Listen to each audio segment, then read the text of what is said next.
L'anime commence en nous montrant un village reculé dans les montagnes où une femme est en train d'accoucher de jumeaux. La vieille femme qui l'aide lui demande de ne pas encore accoucher car l'aube est presque là. L'autre femme qui l'assiste dit à la grand-mère qu'elle ne peut pas demander une chose pareille, mais la vieille insiste en disant qu'elle doit le faire même si c'est impossible. Après tout, ses enfants seront ceux qui commanderont les démons. Plus tard, ce même jour, un homme voit les frères jumeaux et réalise que les enfants qui séparent le jour et la nuit viennent de naître. 16 ans plus tard, l'un de ses enfants, prénommé Uru, est maintenant dans la forêt en train de chasser un faisan avec son arc. La flèche se plante dans le cou de l'oiseau et juste au moment où il s'approche pour le récupérer, il aperçoit une traînée de condensation dans le ciel. Il n'y accorde pas beaucoup d'importance et dit simplement que c'est un beau pet de dragon. Uru monte sur son cheval pour rentrer au village où son ami Danji l'attend déjà. Danji est content de le voir, mais le réprimande aussi pour être parti chasser seul encore une fois sans le prévenir. Uru s'excuse et Danji lui demande ce qu'il ferait s'il lui arrivait quelque chose seul dans les montagnes, car il ne pourrait pas simplement appeler à l'aide. Uru écarpe son inquiétude et lui rappelle que s'il arrive quelque chose, les gardiens divins droit et gauche le protégeront. Danji abandonne complètement le sujet en remarquant que Uru a attrapé un faisan. Il s'emballe et dit qu'ils peuvent manger l'oiseau rôti, mais Uru lui dit qu'il préfère une soupe chaude façon ragoût car c'est plus réconfortant. Les autres villageois souhaitent la bienvenue à Uru et ils mentionnent nonchalamment que le temps semble vouloir se détériorer. L'homme se demande s'ils auront enfin un peu de pluie car cela fait un moment, et Uru lui dit qu'il reviendra plus tard pour les aider au travail. Après un moment, il rencontre les deux femmes qui ont aidé sa mère lors de la naissance de lui et de sa sœur. La vieille Yama lui souhaite la bienvenue et la mère de Danji gronde son fils en lui disant qu'il devrait aller l'aider. Cependant, dès qu'il voit sa mère, Danji prend la fuite, alors elle se plaint et lui dit qu'il devrait apprendre à être travailleur comme Uru. Uru demande à la grand-mère où est sa sœur Asa et la vieille lui dit qu'elle va bien, s'acquittant correctement de son devoir comme toujours. Quoi qu'il en soit, il décide d'aller vérifier comment elle va. Asa l'accueille chaleureusement avec un sourire, bien que pour une raison quelconque elle soit derrière des barreaux. Yura lui rend son sourire et lui dit qu'il a attrapé un faisan aujourd'hui, même s'il ne croit pas vraiment que ce soit aussi impressionnant qu'elle le dit. Après tout, il voulait en réalité attraper un sanglier ou un cerf, car il n'a pas beaucoup plu cette année et il s'inquiète pour la récolte. Il pourrait y avoir moins de nourriture cet hiver, donc ils doivent chasser davantage et préparer de la viande séchée ou salée.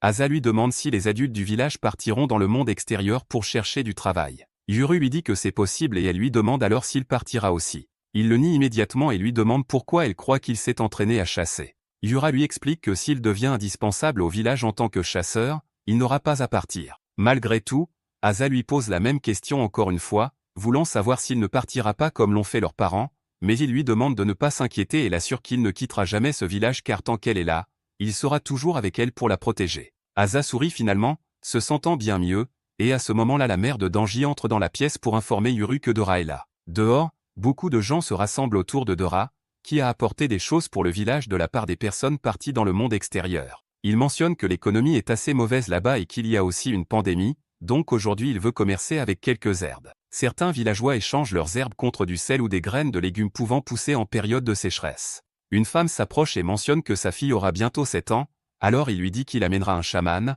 un guérisseur, la prochaine fois. Une vieille femme lui dit qu'elle a eu de violents maux de tête dernièrement, alors Dora lui donne ses analgésiques habituels. Quand il voit Yuru, il lui demande s'il veut quelque chose, mais avant qu'il puisse finir de répondre, Dora lance une belle balle Temari à Yuru, sachant que Yuru ne voudrait qu'un souvenir pour Asa. Yuru ne le nie pas et le remercie. Après le départ de Dora, Danji mentionne qu'il veut lui aussi quitter le village et il demande simplement si le monde extérieur est vraiment si formidable. Danji lui rappellera que les gens qui sont partis reviennent rarement, donc le monde extérieur doit être un endroit assez bien pour y rester. Ou peut-être qu'ils sont morts. Il ne sait pas pourquoi il n'y a jamais pensé.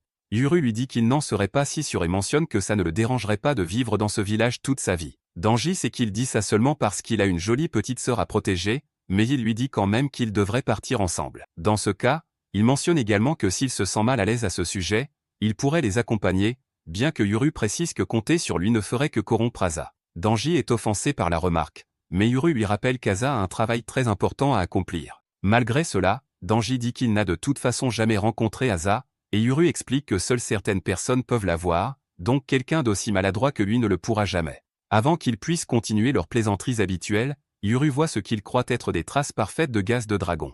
Cependant, cette fois ce n'est pas le grondement habituel. Il a entendu ce son quelques fois en chassant au fond des montagnes, mais là ça semble assez fort. Danji lui demande s'il a déjà vu un dragon, mais Yuru admet qu'il n'en a jamais vu un. Avant qu'il s'en rende compte, on entend le son d'une explosion et ce qui semblait auparavant être une montagne normale et déserte révèle au monde extérieur qu'il y a un village caché là.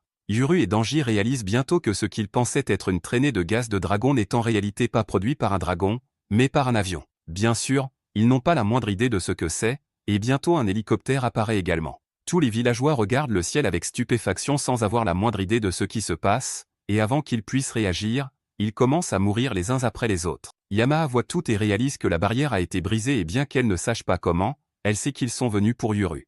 Elle avertit certains villageois qu'ils doivent trouver Yuru et le cacher immédiatement, alors elle leur demande de l'emmener avec elle. Danji commence à paniquer en réalisant que tout le monde est mort, mais Yuru inspecte les corps et se met à courir en lui demandant de rester près de lui. Danji court rapidement derrière lui et espère simplement que sa mère est toujours en vie. Après avoir couru un moment, il tombe sur deux hommes armés portant des uniformes militaires. Dès qu'ils voient Yuru, l'un d'eux informe immédiatement son escouade qu'ils l'ont trouvé. Yuru ne perd pas de temps et utilise son arc pour tirer une flèche sur chacun d'eux avant qu'ils puissent attaquer. Danji a failli être touché par l'un d'eux.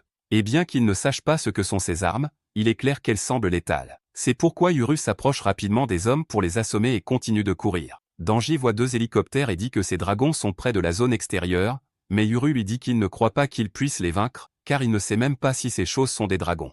Après avoir couru un moment, ils arrivent tous les deux au statut des gardiens divins et Danji mentionne que sa mère travaille probablement dans la forteresse comme d'habitude. Yuru s'approche de l'une des statues et demande de l'aide pour déplacer des rochers qui bloquent le chemin.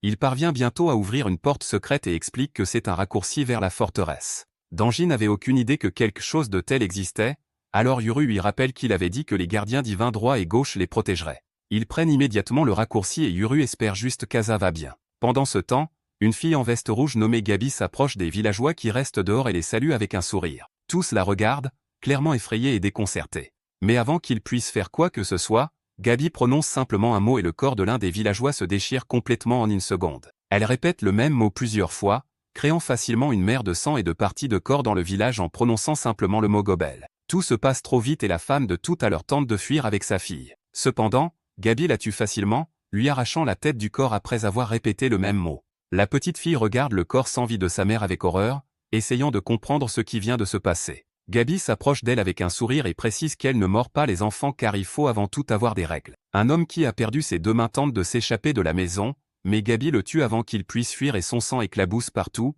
traumatisant encore plus la pauvre petite fille. Incapable de supporter tout cela, la petite fille s'évanouit et Gabi, impassible, passe un appel pour informer son escouade que les zones extérieures et intermédiaires sont presque sécurisées, pour qu'ils puissent y envoyer les forces terrestres. Pour une raison quelconque, elle ne reçoit pas de réponse des forces terrestres, et on voit alors que Dora s'en est occupé tout seul. Il ne semble pas surpris par la situation et se demande simplement quoi faire à ce sujet, puisque la barrière a été brisée. Dora décide de passer un appel et quand il voit qu'il parvient vraiment à établir la communication, il réalise que la situation est vraiment grave. Il parle avec une femme nommée Anna par téléphone et lui demande si elle peut voir de la fumée depuis l'endroit où elle se trouve. Après avoir reçu sa réponse, il lui demande s'ils peuvent changer le point de rendez-vous car il pense qu'Asa est là. Dans une autre scène, on voit une femme traîner le corps d'une vieille jusqu'à la cellule d'Asa et sans hésiter, elle lève le poing pour faire exploser la cellule. La force de l'explosion frappe directement la tête d'Asa et Yuru arrive juste à temps pour voir sa sœur allongée sur le sol, immobile. Il l'appelle par son nom en panique et c'est alors que la femme répond en l'appelant frère et en disant que c'est elle. Elle lui explique gentiment qu'elle est venue pour la chercher, mais aussi pour tuer tous les autres. Yuru, manifestement confus, lui demande de quoi elle parle car il ne comprend rien et il n'y a aucune façon qu'elle soit sa sœur. Il se met immédiatement sur la défensive et lève son arc pour lui tirer une flèche, mais la femme esquive rapidement et contre-attaque avec une autre énorme explosion. Pendant ce temps, Dora se cache dans la forêt et observe les hélicoptères, remarquant qu'ils sont déguisés en hélicoptères de secours en montagne. Il utilise une arme à feu pour tuer quelques ennemis proches, mais garde les yeux sur les hélicoptères car il ne peut pas les laisser le suivre depuis les airs pendant sa tentative de fuite. Après avoir avancé un moment dans le village, il tombe sur Gabi et voit le monstre qui l'accompagne. Dora mentionne qu'il a vraiment de très belles dents puis lui pointe immédiatement son arme dessus. Gabi réalise qu'il peut vraiment le voir, contrairement aux autres, et tente rapidement de l'attaquer. Dora esquive le monstre et tente de tirer sur Gabi, mais elle utilise le monstre comme bouclier. Les balles sont arrêtées par les dents de celui-ci, alors Dora mentionne qu'il a aussi un émail impressionnant. Gabi ignore son commentaire et lui demande simplement s'il a tué les forces terrestres, mais Dora la prend par surprise en lui lançant une grenade. De retour avec Yuru, les choses ne se passent pas très bien pour lui. Il se retrouve allongé sur des décombres après l'explosion. La femme s'excuse alors en disant qu'elle essayait seulement de briser sa flèche, mais qu'elle n'est pas encore habituée à tout ça. Quand Yuru tente de se relever, la balle Temari qu'il gardait pour sa sœur tombe et roule jusqu'à se retrouver devant la main de la femme. À ce moment-là, Yamaha ouvre les yeux et voit le sang se transformer en une sorte de créature qui saisit le bras de la femme. Yamaha réagit immédiatement et demande à Dora de prendre Yuru et de fuir. Avant que Yuru puisse réagir, Dora entre dans le bâtiment d'un bond, l'attrape et part en courant sans lui donner aucune explication. Yamaha lui dit qu'ils doivent se cacher dans le monde d'en bas et qu'il ne doit pas les laisser les trouver. Dora suit ses instructions et pendant ce temps, Danji trouve sa mère clairement blessée, mais au moins en vie. En la vérifiant, il voit qu'ils emmènent Yuru et panique sans avoir la moindre idée de ce qui se passe. Les hélicoptères entourent toujours le village, alors Dora prend le raccourci de tout à l'heure et après un moment, lui et Yuru ressortent par les statues des gardiens divins. Il lui dit qu'ils vont maintenant descendre la montagne, mais Yuru est toujours en état de choc à cause de tout ce qui se passe.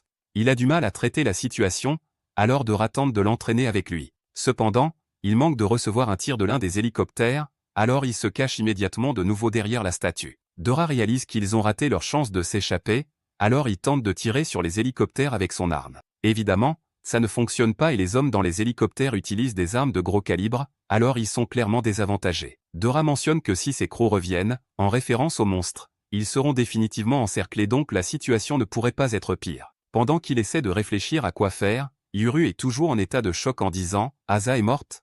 Il commence à se demander pourquoi il l'a vue là-bas car il croit l'avoir vue bouger, mais il n'en est pas sûr. Yuru réalise aussi qu'il a laissé sa grand-mère derrière et commence à se demander qui était cette femme, car elle prétendait être sa sœur mais a aussi dit qu'elle tuerait tout le monde, même si personne n'avait rien fait de mal. Dora peut voir son conflit intérieur, mais les hélicoptères continuent d'attaquer, alors il lui dit qu'il n'a pas le temps de donner des explications maintenant. Sans perdre plus de temps, Dora donne à Yuru un pendentif vert et lui demande d'utiliser gauche et droite. Yuru n'a absolument aucune idée de ce qu'il veut dire, alors Dora explique qu'il y a un trou dans les dalles de pierre entre les statues des gardiens divins gauche et droit et qu'il doit y insérer le pendentif. Yuru est toujours complètement perdu, alors Dora se frustre un peu et dit qu'il ne comprend pas. Dora se frustre aussi et lui dit que c'est un cadeau de sa part, donc il doit simplement le faire. Yuru ne sait pas ce qui se passe, mais prend quand même le pendentif et se dirige vers les dalles entre les statues des gardiens divins gauche et droit, se plaignant que personne ne lui explique quoi que ce soit ce jour-là. Il voit le trou dont Dora parlait et se plaint immédiatement qu'il est bouché par des déchets. Dora lui crie dessus et lui dit simplement de les enlever car ils n'ont pas le temps.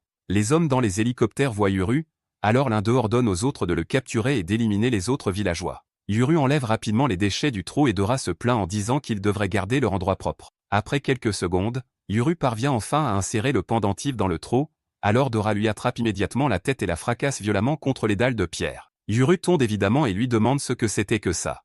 Mais quand son sang entre en contact avec le pendentif, les statues des gardiens divins droit et gauche commencent à briller intensément. Tout devient blanc pendant une seconde, laissant les hommes dans les hélicoptères déconcertés. Avant qu'ils puissent comprendre ce qui se passe, les hélicoptères sont secoués et détruits par quelque chose qu'ils ne peuvent même pas voir. Yuru voit des créatures dorées saisir les hélicoptères et les déchirer avec une force sauvage, mais lui-même ne comprend pas ce qui se passe. Quand les créatures dorées mordent violemment les pales des rotors, les hélicoptères commencent finalement à tomber. Dora s'enfuit immédiatement avec Yuru avant qu'il ne soit écrasé et Gabi voit tout de loin et crie en disant que ces hélicoptères étaient son transport pour rentrer chez elle. Cependant, c'est la seule chose qui l'inquiète car descendre cette montagne à pied sera sûrement terrible. Elle se demande à qui appartenaient ces démons et espère qu'ils sont au moins faibles. Quand Yuru se remet finalement de l'explosion, il entend un autre homme parler en disant que son nouvel hôte est apparemment un enfant, donc il sera facile à contrôler. La femme à ses côtés lui rappelle que son âge n'a pas d'importance car ils doivent obéir à leur maître. Yuru les regarde avec stupéfaction et réalise bientôt qu'ils sont en effet les gardiens droit et gauche.